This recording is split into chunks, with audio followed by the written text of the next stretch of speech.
ಇಲ್ಲ ಮೇಡಮ್, ಅಂಬರೀಷ್ ಅಣ್ಣ ಅವರು ಇದ್ದಾಗ ಸೇರಿದ್ರೆ ಅವ್ರಿಗೆಲ್ಲ ಹೋಲಿಕೆ ಮಾಡ್ಕೊಳಕ್ಕೆ ಆಗಲ್ಲ ಮೇಡಮ್. ಈಗ ಅವ್ರಿಗಿದ್ದಾಗ ಅಷ್ಟು ಸೇರಿದ್ರು, ಅದಾದ್ಮೇಲೆ ನಿಮ್ಗೆ ಸೇರಿರೋದು ಅಂದ್ರೆ ಅವ್ರಿಗೆಲ್ಲ ಹಂಗೆ ಹೋಲಿಕೆನೆ ದಟ್ ಮಾಡ್ಕೊಳಕ್ಕೆ ಇಸ್ ಟ್ರೂ. ನಿಮ್ಮ ಊರಿನ ಜನಗಳೇ ಹೇಳಿದ್ದು. ಹೇಳಿರ್ಬೋದು ಮೇಡಮ್. ಬಟ್ ಅಂಬರೀಷ್ ಅಣ್ಣ ನಾವೆಲ್ಲ ಯಾರು ಅವ್ರ ಮುಂದೆ ಯಾರು ಮೇಡಮ್, ನಾವೆಲ್ಲ ಅವ್ರ ಕಾಲ್ ಧೂಳ್ಗೂ ಸಮಯ ಇಲ್ಲ ಆ ಥರ ನಾವು ಆಮೇಲೆ ಸೇರಿದ್ರು ಅಂದ್ರೆ ಅಷ್ಟು ಪ್ರೀತಿ ನನ್ಗೂ ಅದ್ ನಂಬಕ್ ನನಗೂ ಆಯ್ತಲ್ಲ ಮೇಡಮ್ ಅಂತ ತಗೊಳಕ್. ಇಷ್ಟು ಪ್ರೀತಿ, ಇಷ್ಟು ಜನ ಹೆಂಗ್ ಸಾಧ್ಯ ಇದು ಅಂತ. ಓಕೆ. ಆಮೇಲೆ ಇನ್ನೊಂದು ಏನು ಗೊತ್ತಾಗಿಲ್ಲ ಅವರೇ, ಏನು ಮೆರವಣಿಗೆ ಹೋಗ್ತಾ ಇತ್ತು, ಹಿಂದೆ ಫ್ಲೆಕ್ಸ್ಗಳು ಬ್ಯಾನರ್ಸ್ಗಳು ಎಲ್ಲ ಅಂಟಿಸಿರ್ತಾರಲ್ಲ, ಅಂಬರೀಷ್ ಅವರು ಆಬ್ಸೆನ್ಸ್ ಎಲ್ಲ ಇಲ್ಲದೆ ಇದ್ರು, ಅವ್ರು ನಮ್ಮ ಜೊತೆಲೇ ಇದ್ದಾರೆ, ಅವರು ನಿಮಗೆ ಕಪ್ಪನ್ನ ಕೊಡೋ ಥರ ಆ ಥರ ಎಲ್ಲ AI ಮಾಡ್ಬಿಟ್ಟು ಹಾಕಿದ್ರು. ಅದೆಷ್ಟು ಖುಷಿ ಕೊಡುತ್ತೆ ನೋಡಿದ್ರ, ನೀವು ಅಬ್ಸರ್ವ್ ಮಾಡಿದ್ರ? ಮಾಡಿ ಕಪ್ ಕೊಡೋದು, ಹೌದು ಹೌದು ಹೌದು.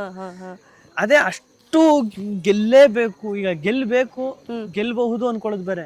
ಇಲ್ಲ ಗೆಲ್ಲೇಬೇಕು, ಏನಾರು ಆಗ್ಲಿ ಗೆಲ್ಲೇಬೇಕು ಅನ್ನೋದು ಆಯ್ತಲ್ಲ, ಅದೇ ನಿಜವಾದ ಪ್ರೀತಿ ಅನ್ಸ್ಬಿಡುತ್ತೆ ಮೇಡಮ್. ಅಷ್ಟು ಅಂದ್ರೆ ಒಬ್ಬರನ್ನ ಈ ಜನ ಅಲ್ಲಿ ಗೊತ್ತಾಗೋದೇನಂದ್ರೆ, ಒಬ್ಬರನ್ನ ಜನ ಎಷ್ಟು ಇಷ್ಟಪಟ್ಬಿಟ್ರೆ ಅವ್ರನ್ನ ಯಾವ ತರ ಮೆರೆಸ್ಬಿಡ್ತಾರೆ ಅಂದ್ರೆ ಅದಕ್ಕೆ ಇದೇ ಉದಾಹರಣೆ ಮೇಡಮ್. ಅದನ್ನ ಉಳಿಸ್ಕೋಬೇಕು ಅಷ್ಟೇ.